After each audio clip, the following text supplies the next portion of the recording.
Bueno, hay una razón fundamental. Hace ya unas cuantas décadas atrás hay una profunda brecha entre los ingresos que tienen los partidos y los recursos que tienen que gastar.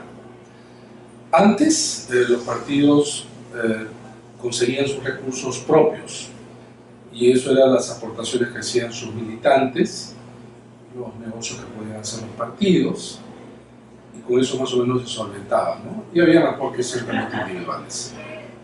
Había cierta libertad y también no existía control alguno sobre el dinero de los partidos.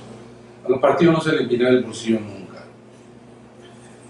Lo que ha ocurrido es que sobre todo las campañas se encarecieron mucho con los grandes medios de comunicación de masas. Para lograr una campaña se pensaba que era necesario hacer uso de esto, sobre todo la televisión.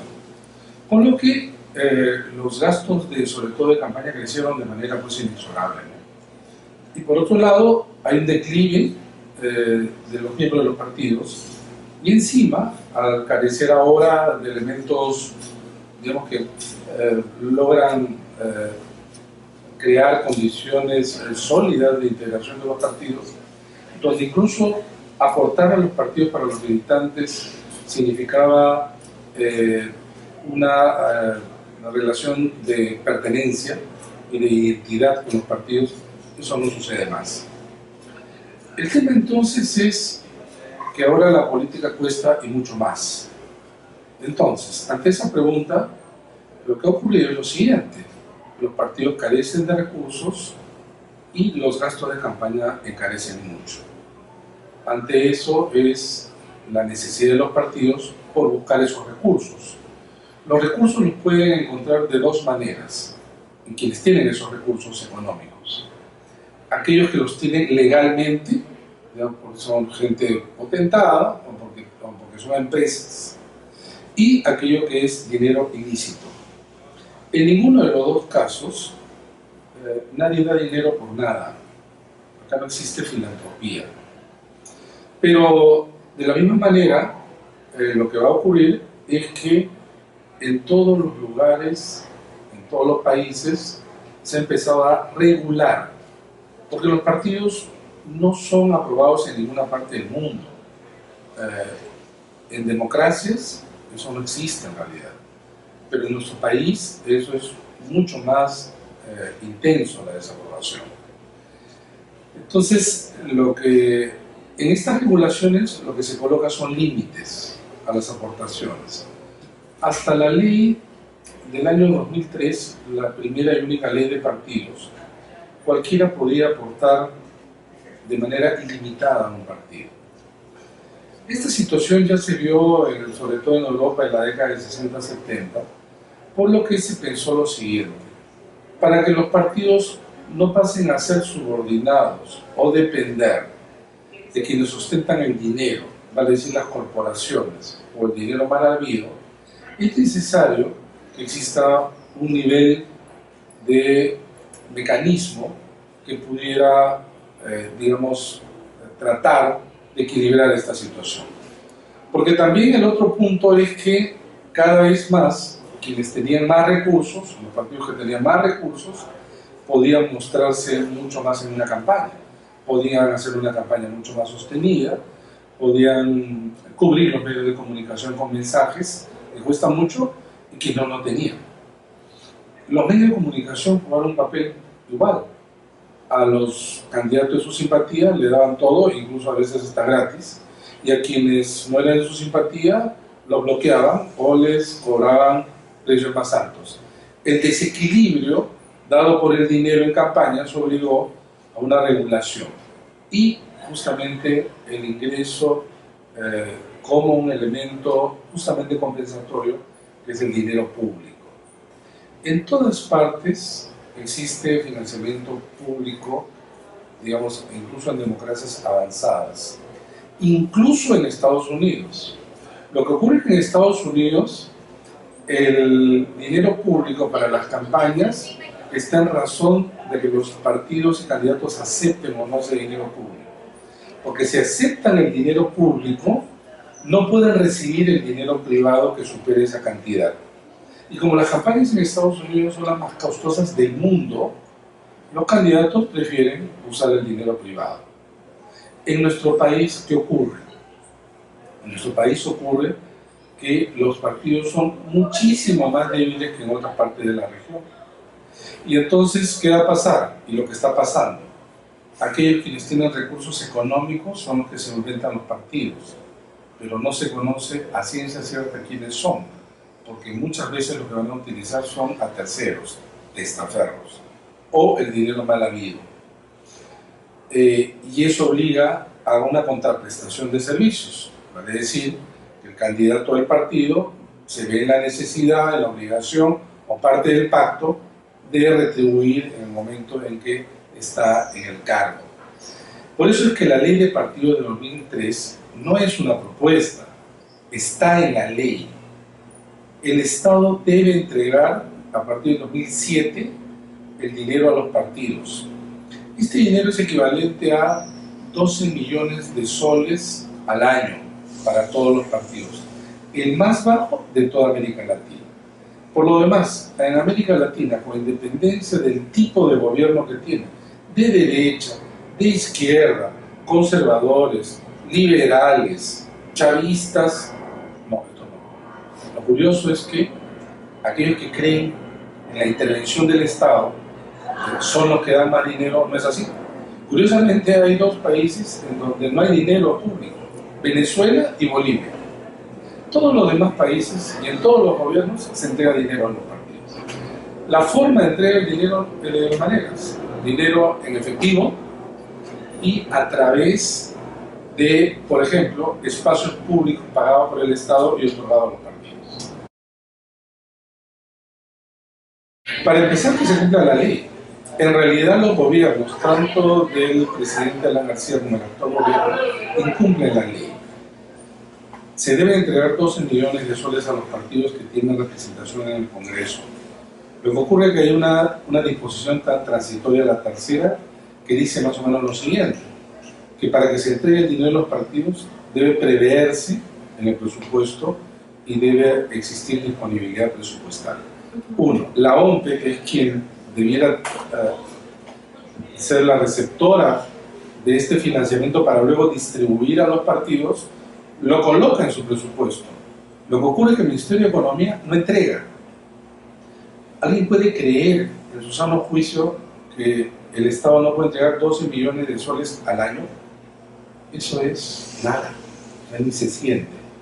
Pero a los partidos le hace mucho bien. Los partidos no pueden cumplir siquiera con la ley. Tenemos una ley de partidos exigente. Exige, por ejemplo, que se tenga 66 comités provinciales, y los partidos, ustedes ven, van a provincias y no encuentran, ni siquiera locales, haciendo una simulación con el dinero que podían recibir, por lo menos para alquilar un local, que es lo mínimo, ¿no? Tanto, o para cumplir con la ley. Por ejemplo, la ley exige que los partidos tienen que cumplir entregando las cuentas. Eso requiere contabilidad, y eso requiere un tesorero. Una vez pues lo harás gratis, ¿no? Porque te simpatiza el partido en candidato, pero no de manera regular. La gente vive de su trabajo, tiene que pagar. ¿De dónde salen los recursos? Los partidos no tienen recursos. Los recursos que tienen los partidos básicamente están ubicados en el rubro de lo que entregan los congresistas. Entonces, partidos que tienen congresistas numerosos, más o menos van a tener una caja que le va a permitir algunas cosas. Sostener digamos, una caja central, o también, por ejemplo, financiar actividades de sus dirigentes. Hay varios dirigentes, no quiero decir los nombres, que se sabe pues, que no tienen un trabajo fijo, y esos viven de lo que el partido les financia, cosa que no está mal, dicho sea de paso, porque se dedican al partido a tiempo completo. Pero una vez que reducen su número de congresistas, digamos, las aportaciones son mínimas, ¿no? Entonces yo creo que tiene que cumplirse la ley.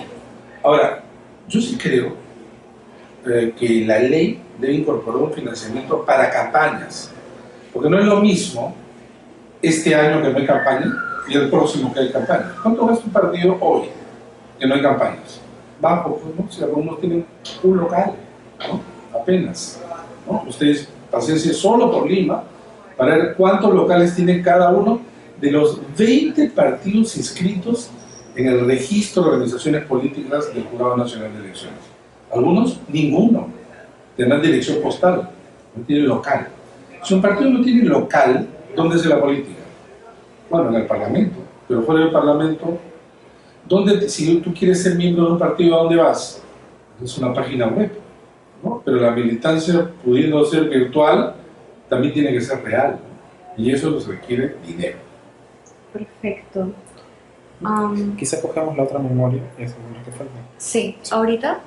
Ya.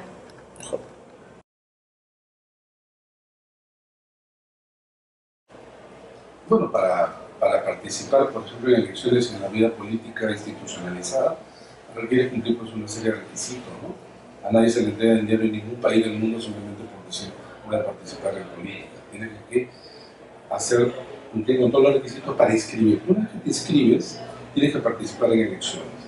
Y entonces el partido nuevo lo que adquiere ahí es un primer beneficio, que forma parte de aquellos quienes van a recibir lo que se llama el financiamiento público indirecto. Eso no le dan dinero, sino a todos le dan el acceso a medios de manera proporcional a los votos que han obtenido en la última elección, y al partido nuevo se le considera como el último, ¿no? El equivalente al último. Es lo que se llama la franja electoral. Y entonces ellos también forman parte de los beneficiarios del financiamiento. Donde no formarían parte inicialmente porque no tienen escaños es en el financiamiento público directo, es decir, la entrega de dinero. Sin embargo, como hemos comentado, tanto la presidencia de Alan García como Humala contravienen la ley y no tengan dinero dado al financiamiento público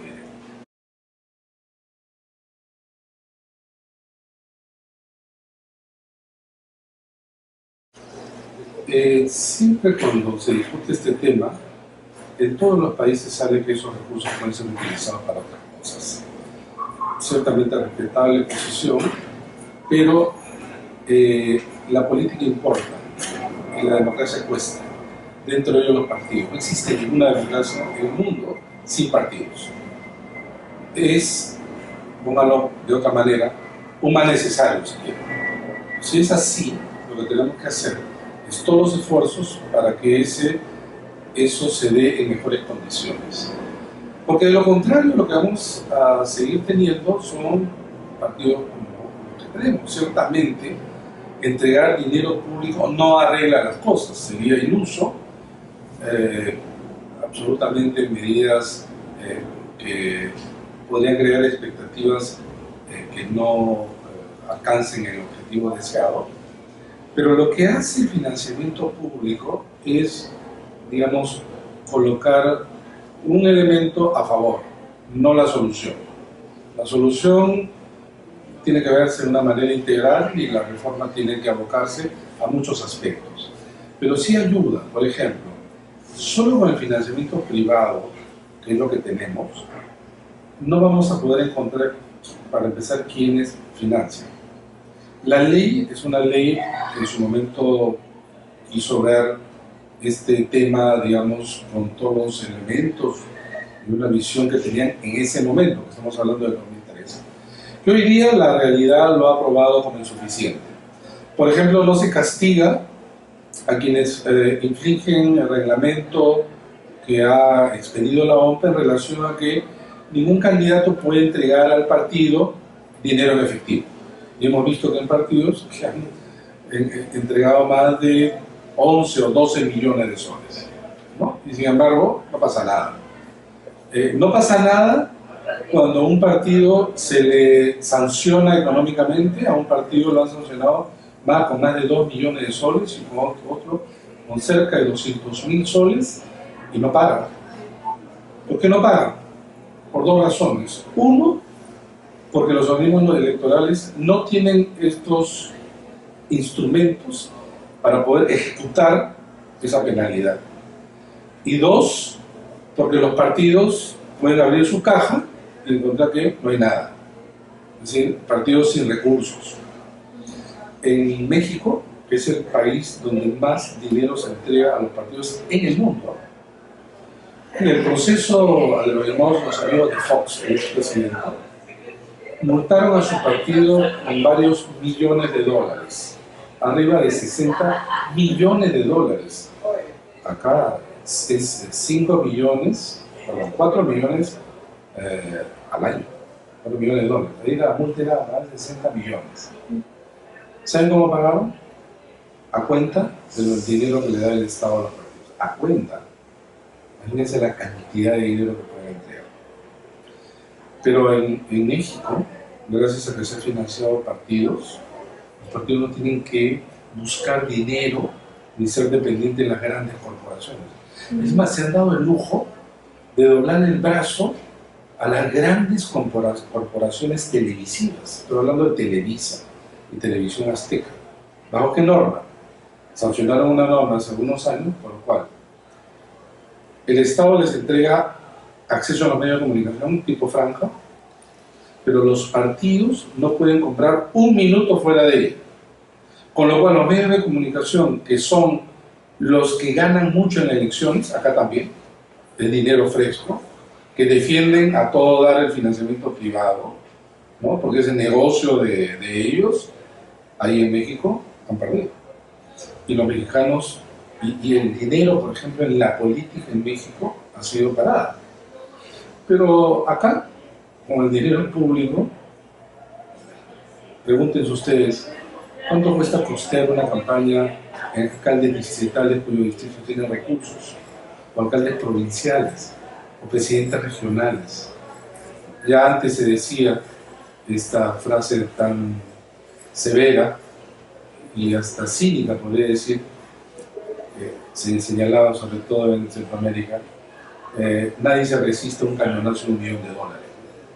Es una referencia porque los partidos son altamente vulnerables a la necesidad del dinero.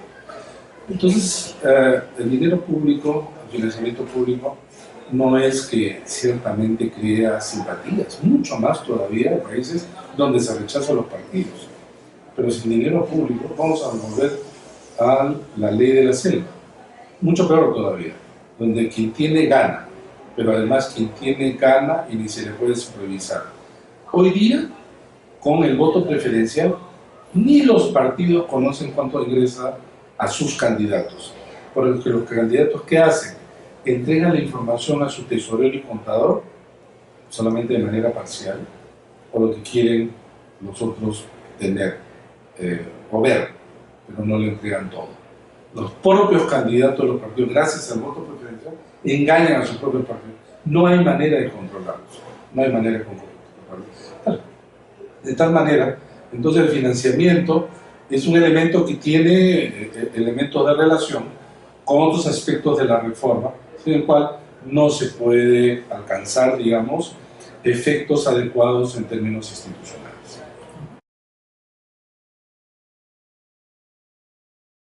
No. La Constitución y los sistemas democráticos están basados en la canalización de la participación a través de partidos. Es la formalización mayor. No existe más, ¿no? Ahora, si eso quiere decir, no sé, pues que a los jóvenes les financian, bueno, hay un Consejo Nacional de Juventud, probablemente, ¿no? Y otros grupos sociales. Estamos hablando de la política. Y la política, la manera como se institucionaliza es a través del partido y a través de su casa representativa, que es el Congreso, o sea, el municipio, etc. No existe otro canal de participación institucionalizada, me refiero a que pueda representar, competir por el poder y por aquello que hacen los partidos.